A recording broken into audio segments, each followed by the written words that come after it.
Mark, obviously, after such a long layoff with injury, it must have been pretty good to get back out there against Harbury last Friday night. Yeah. Do you know what? It's just really nice to get the first one. I've never had so many. I think I had more messages then when I either joined the club or got capped. It was pretty amazing, and people were very nice, and it was just nice to get through it. Going to bed that night after the game, just breathe a sigh of relief, and you can build from there now. And just to touch on your injury, how tough was it to sort of be watching the boys play week in, week out? I know you spoke about it on social media, the tough moments, and how much of the club looked after you. Yeah, yeah. I think people don't often say it. It's really tough. There's probably been moments where I wasn't sure.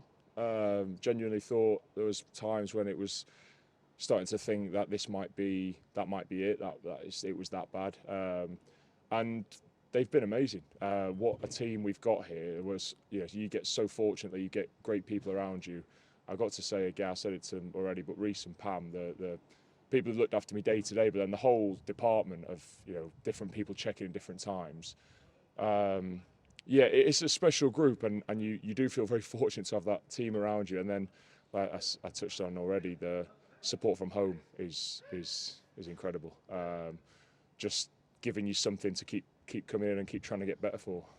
And I guess when you've been off for such a long time like that, it makes you appreciate getting on the field even more. Yeah. Just I think I loved getting back on the training field, just being around the boys a few months ago, or for the last few weeks, and then waiting for your chance, and then not knowing when your chance would come, and then just being back in the changing rooms, that sort of pre-match nerves, pre-match all the rest of it, getting to eat like you're playing a game, that sort of thing is the bits you miss, and then just sitting in that changing rooms after and enjoying yourself. It's little bits that you miss that you forget about when you're out for that long. And just touching on that Hartbury game in itself, then it was obviously quite a tough game. What did you make of it?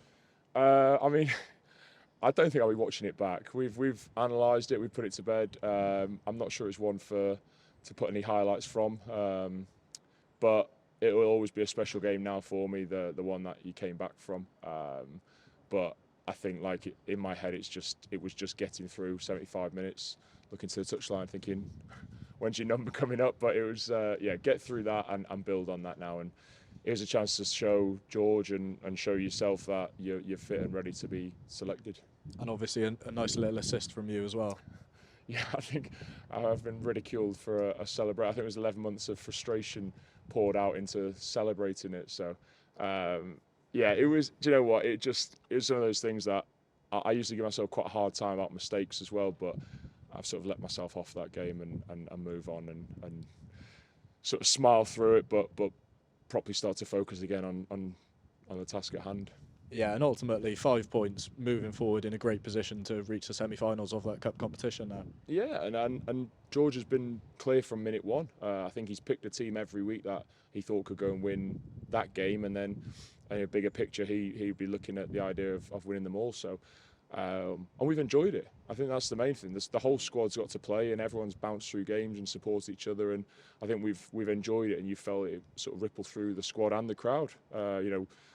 After playing Friday night, a lot of us were here to watch the Barbars game on the Saturday, and dressed in double denim. And I think you could feel it around the crowd. Everywhere we went, people were talking to us, and there was a genuine buzz about it. So I've probably not seen that about sort of that cup competition before, and it was good to see. Yeah, and from a player's point of view, how much does confidence just keep building when you keep winning? Winning, you see it from all sides that have been brilliant over the last 10, 15 years. The way Sarri's built, they won the LV or whatever it was at the time.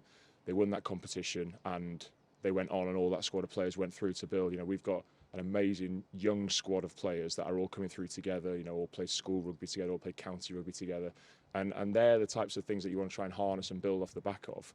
Exeter did it, didn't they, for years with the Sladeys sort of era of players, and then they went on to win things. So it's where it's built from. That you get a good group of a crop of players coming through, and you build off the back of it and winning games breeds confidence. Like however you win and whoever you beat, it breeds confidence. And obviously looking forward to this weekend, Coventry at home. How much are you sort of hoping to keep that roll going? That's all we're talking about. with not really looking forward past that one at the moment. Just Coventry at home in front of what should be a good day Saturday afternoon, and like you said, keep that roll going and just beat them, and then whatever the next job is after that, hopefully. And obviously, full respect to Coventry doing really well in the competition as well. So you won't be underestimating those. Not in the slightest. Yeah, they've been brilliant. I think they've been probably one of the best teams. Themselves, Ealing, hopefully us, Leicester. There's some great teams that have gone on and won every game so far, and they've probably been one of the picks of the tournament. So it should be a great day and another good test. And how much are you looking forward to hopefully being back out on the field here at Kingsholm? Yeah, I'm looking forward to particularly getting out there and playing on that fast track. Yeah, it just makes you smile. The idea, like you said, watched for a long time and supported and tried to get involved as much as possible, but there's nothing like being involved and sort of working throughout the week to have a reward at the weekend. So looking forward to it. And obviously the crowd here for the Barbarians fixture pretty loud. Obviously you're self involved in that, so hopefully another loud supportive crowd here again. Yeah, hopefully some of the people in the shed can borrow some of our chants that we're inflicting on the players.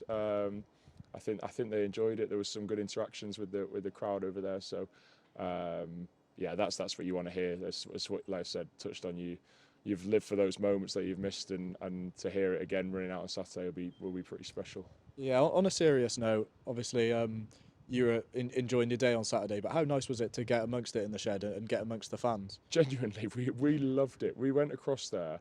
Probably there's probably a few nerves as well, for a lot of, especially some of the younger boys going across there. We'd said we'd been given permission to go across and watch it as a group, and loved it. I've actually only watched it twice in the shed before, and it was brilliant. I think the fans appreciated it. I hope they did.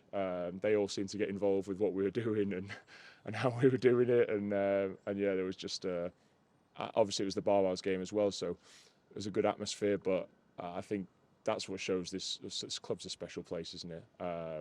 Stood next to fans, engaging with them about various selection decisions and this and that and their opinions on this and how they're obviously right, and that's all you can ask for. That's what you want. You want that passion that they always show, regardless of how the pitch is going. And yeah, it was really good fun. Cheers, Aki. All the best. Cheers. Thank you.